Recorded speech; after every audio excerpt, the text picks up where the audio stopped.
देश में लोग अब निश्चिंतता के साथ रहने लगे हैं कि कोरोना खत्म हो गया है, लेकिन कोरोना का प्रकोप अभी भी जारी है। दुनिया में अभी भी कोरोना मौजूद है और एक के बाद एक लहर आ रही है। लोगों को आगाह करते हुए मेदांता के सीएमडी डॉक्टर नरेश त्रेहान ने कहा, कोरोना की चौथी लहर कब तक आएगी और इसका क्या असर होगा, इसका अनुमान लगाना मुश्किल है। लेकिन अभी तक जिस तरह से स्टडी इस पर की गई है, उससे ये पता चलता है कि वायरस माइल्ड होगा। हर बार म्यूटेशन से कोरोना माइल्ड हो रहा है, लेकिन यह कमजोर और बीमार लोगों की मौत का कारण बन सकता है। पटना दौरे पर आए डॉक्टर त्रेहान ने लोगों को आगाह करते हुए कहा कि बूस्टर डोज और सावधानी से ही बचा जा सकता है।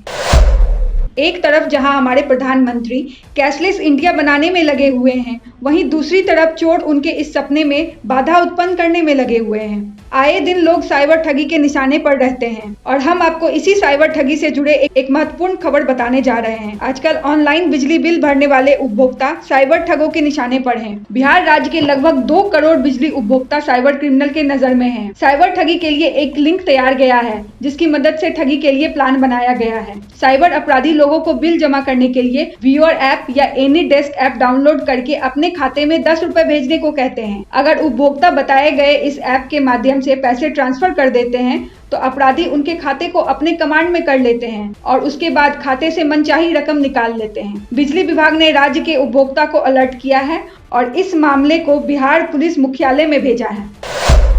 इस महीने से विद्यालयों में नया सत्र चालू हो गया है। कटिहार जिले के करीब 2000 विद्यालयों में पहली से 8वीं कक्षा तक के 7.5 लाख से अधिक छात्रों का वर्तमान सत्र चालू हो गया है। लेकिन इन बच्चों को ना तो इस नए सत्र के लिए अभी तक कोई राशि उपलब्ध कराई गई है और ना ही स्टॉल लगाकर पुस्तक क्रय कराया गया है और इसी कारण अभी तक बच्चों की पढ़ाई सही ढंग से शुरू नहीं हुई है। कुछ बच्चे अपनी से बड़ी कक्षा के बच्चों से किताबें लेकर पढ़ाई कर रहे हैं। सरकार ने इन बच्चों के भविष्य को उज्जवल करने के लिए बहुत सारी योजना बनाई है, लेकिन इन योजना का लाभ इन बच्चों तक सही ढंग से नहीं पहुंच पा रहा है। कोढ़ा के फुलवरिया पेट्रोल पंप के नजदीक एक ट्रक अनियंत्रित होकर पलट गई, लेकिन इस दुर्घटना में चालक और उपचालक को कोई नुकसान नहीं हुआ है। स्थानीय लोगों की माने तो ट्रक नौगछिया दिशा से कटिहार जा रही थी। इसी क्रम में दूसरी दिशा से आ रहे एक तेज रफ्तार के ट्रक चालक ने सामने से तेज रोशनी जलाते हुए चकमा दे दिया, जिसके कारण चालक गाड़ी पर से अपना संतुलन खो बैठा और ट्रक पलट गई।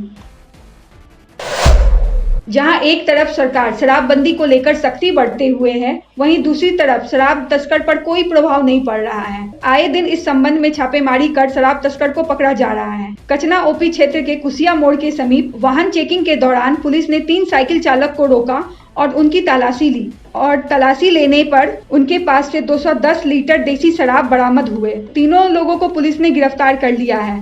गिरफ्तार शराब तस्कर के नाम है वीरू चौधरी, दीनानाथ चौधरी और मिथुन चौधरी। भागलपुर में अखिल भारतीय परिषद के कार्यकर्ता काफी आक्रोश में दिखे। जानकारी के अनुसार 4 महीने से तिलका मांझी भागलपुर यूनिवर्सिटी के प्रभारी वीसी प्रोफेसर हनुमान प्रसाद पांडे विश्वविद्यालय नहीं आए हैं और इसी संबंध में अखिल भारतीय विद्यार्थी परिषद ने उन्हें खोजो अभियान चलाया। 2 दिन पहले परिषद के कार्यकर्ताओं ने टॉर्च जलाकर प्रभारी वीसी को ढूंढो अभियान चलाया था, लेकिन उनका तरीका बदला हुआ था। अखिल भारतीय विद्यार्थी परिषद के कार्यकर्ताओं ने प्रभारी वीसी के फोटो के साथ उनका पोस्टर लगाकर खोजो अभियान चलाया और साथ ही उन्होंने कहा, जो उन्हें ढूंढ के लाएगा अखिल भारतीय विद्यार्थी परिषद उसे सम्मानित करेगा। प्रभारी वीसी के गायब रहने की स्थिति में छात्रों के भविष्य के साथ खिलवाड़ हो रहा है। मूल प्रमाण पत्र वीसी के दस्तखत किए बिना नहीं मिलता है, जिसकी वजह से छात्रों को खासा परेशानी का सामना करना पड़ रहा है। सहरसा में गुप्त सूचना के आधार पर सदर थाना क्षेत्र के सहरसा बस्ती स्थित एक लॉजनुमा मकान पर छापेमारी की गई। इस छापेमारी में भारी संख्या में पुलिस बल मौजूद थे। छापेमारी के दौरान पुलिस ने देसी पिस्टल, कुछ देसी कट्टा बरामद किया है, जिनकी संख्या आधा दर्जन के लगभग बताई गई है। वहीं सूचना के अनुसार बड़ी संख्या में जिंदा कारतूस भी बरामद हुए हैं और साथ ही लॉज के कई कमरे से दर्जनों तलवार, फरसा एवं मारपीट करने के अन्य लोहे के हथियार सहित लाठी डंडा भी बरामद हुए हैं और इस संबंध में 1 दर्जन युवक को भी पूछताछ के लिए पुलिस ने हिरासत में लिया है। बिहार के सहरसा जिले में एक अजीबोगरीब वाकया हुई है। जिले के सुलिंदाबाद इलाके में एक खेत में जमा मिट्टी से अचानक पहले धुआं निकलने लगी, फिर उससे आग की लपटें निकलने लगी और सिर्फ यही नहीं, वहां की मिट्टी निकालकर दूसरी जगह रगड़ने पर भी आग निकलने लगती है। इस वाकया को देखकर आम लोगों के साथ साथ पुलिस प्रशासन भी अचंभित है।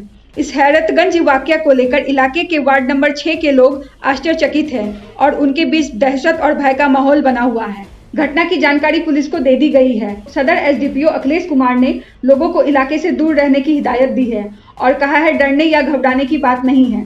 मिट्टी का सैंपल ले लिया गया है और अब इसका टेस्ट कराया जाएगा।